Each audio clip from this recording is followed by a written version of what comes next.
আজকে আমি ভাগ্নিকে দিদির বাড়িতে রাখতে এসেছি। So hello everyone, welcome to my daily blog.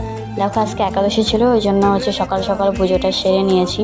এখানে ভোগ দিয়ে সব ঠাকুরকে পুজো টুজো সেরে মা এখানে আলু ভাজা করছে, যেহেতু আমরা আটা ভোগ নিই না একাদশীতে, ওই জন্য মা আলু ভাজা করছে। এদিকে সাবু মেখেছে, আলু ভাজা, আঙ্গুর, এগুলো সব খেয়ে এখন ভাগ্নি আমি মা স্কুটি করে চলে এসেছি। তারপর প্রতিরাম থেকে বাস ধরে নিয়েছি ভাগ্নি আর আমি।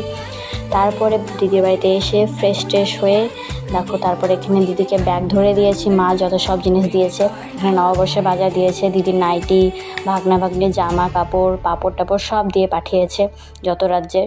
সব এখানে দিদি সব এগুলো খুলে খুলে দেখছে সব কিছু এসেছে কিনা। সব এখানে এখানে ভাগনাকে দেখাচ্ছে। দেখো এখানে এগুলো গা ঘষা বলে, ওগুলো গ্রাম থেকে এনেছে। দেখো দিদি এখানে নাইটি পেয়ে কী খুশি, আনন্দে নাচছে, সেই খুশি হয়েছে। তারপর দিদি আমাকে প্রচুর ফল খেতে দিয়েছে, যেহেতু বলেছিলাম খিদে পেয়েছে, ওই জন্য প্রচুর ফল খেতে দিয়েছে। তারপর সন্ধ্যাবেলার দিকে রসগোল্লা, মাজা আর একটু ছাতু